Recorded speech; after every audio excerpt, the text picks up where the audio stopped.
तो मैं आज आप लोगों को सक्षमता फर्स्ट की काउंसलिंग के बारे में पूरी जानकारी देना चाहते हैं, क्योंकि मैंने अपना काउंसलिंग DRCC भागलपुर में 12 अगस्त यानी सोमवार को कराया है। इसलिए मैंने सोचा इससे लोगों में बहुत कन्फ्यूजन है, हमें कैसे डॉक्यूमेंट अरेंज करना है, क्या हमको लेके जाना है, कैसे OTP आएगा। इसलिए मैंने सोचा इसकी पूरी जानकारी आप लोगों के बीच शेयर कर दें। इसमें सबसे पहले ध्यान क्या देना है कि जिस डॉक्यूमेंट को आपने अपलोड किया फॉर्म भरते समय, उन सभी डॉक्यूमेंट का 2-2 प्रति में आप जीरोक्स कर लेंगे। इसके अलावा पैन कार्ड का जीरोक्स करेंगे, बैंक पासबुक का जीरोक्स करेंगे। अगर किसी के पास बैंक पासबुक नहीं तो कैंसिल चेक भी दे सकते हैं। इसके अलावा जो आपको मूल सक्षमता के एडमिट कार्ड लौटाया उनका भी आप 2 प्रति में जीरोक्स कर लेंगे।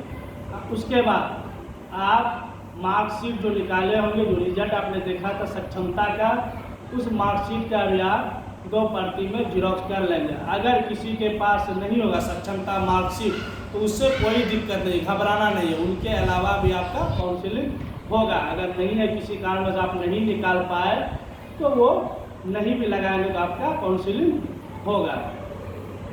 तो सभी डॉक्यूमेंट को अरेंज कैसे करना है फाइल में, आपको ये हम बता देते हैं। सबसे पहले क्या करना है, आपको 2 फ्लाई लीफ लेना है। सबसे ऊपर में सक्षमता एडमिट कार्ड का जीरोक्स लगाना है। उनके बाद आपको जाति सर्टिफिकेट देना है, उसके बाद आधार कार्ड देना है, फिर आपको नियुक्ति पत्र देना है, फिर मैट्रिक का डॉक्यूमेंट देना है, फिर इंटर का, DLED का, BTEC या CTET का, उनके नीचे पैन कार्ड देना है। उसके बाद आपको बैंक पासबुक का जीरोक्स देना है। इस तरह से आप दोनों फाइल में आप डॉक्यूमेंट को अरेंज कर लेंगे। फिर फाइल के ऊपर में अपना नाम, विद्यालय का नाम, ब्लॉक, डिस्ट्रिक्ट, फिर उसके बाद आधार नंबर फाइल के ऊपर में लिख देंगे। मोबाइल नंबर, उस मोबाइल नंबर को लिखना है जिस पर आपका OTP आ जाए, जो आधार कार्ड से अटैच हो जो नंबर, वही नंबर आप फाइल के ऊपर में लिखेंगे। फिर उनके बाद आप एप्लीकेशन नंबर लिख देंगे। फिर सक्षमता का जो एडमिट कार्ड में रोल नंबर होगा वो रोल नंबर लिख देंगे। फिर BICB यूनिक ID होगा एडमिट कार्ड पर, उस यूनिक ID को आप भी लिख देंगे। इस सारे चीज़ लिखने के बाद दोनों फाइल में आप लिख देंगे। उनके बाद क्या होगा, आपको अनाउंस किया जाएगा काउंटर पर, आपका नाम पुकारेगा। आप जो नाम जब पुकारेगा आपको क्या करना है, सक्षमता का ओरिजिनल एडमिट कार्ड आप हाथ में ले लेंगे और जो मैसेज मोबाइल पर आया है उस मैसेज को आप निकाल लेंगे। इस दोनों चीज़ को निकालते हुए एडमिट कार्ड हाथ में लेकर और मैसेज निकाल लेंगे। जो मैसेज आया है आप काउंटर पर जाएंगे तो वहाँ आपका फ़ोटो होगा, फर्स्ट काउंटर पर फ़ोटो होगा। उनके बाद आप अगले काउंटर पर जाएंगे, वहाँ भी आपका फ़ोटो होगा, थंब वेरिफिकेशन होगा, फिर एक रजिस्टर पर आपका सिग्नेचर होगा।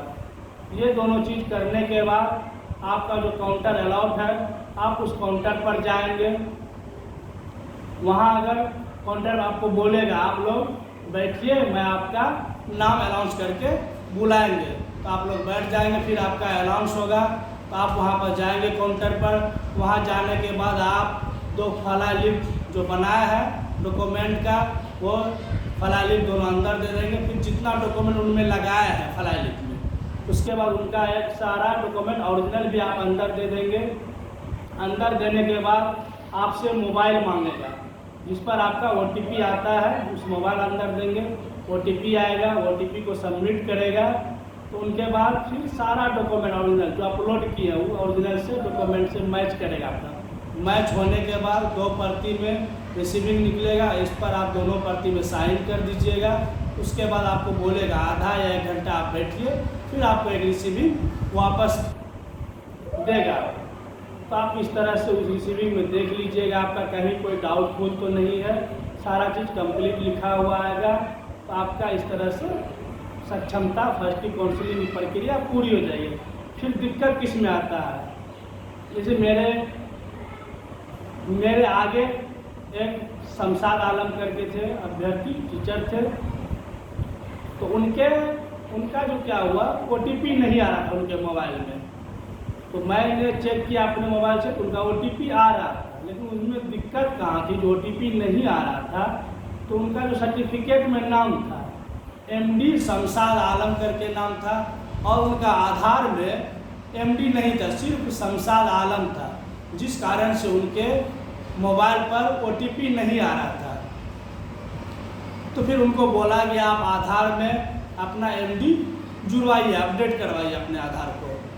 तो फिर उन्होंने अपने आधार को अपडेट करवाया, MD जुड़वाया, तो 24 घंटा लग जाता है उसको अपडेट होने में।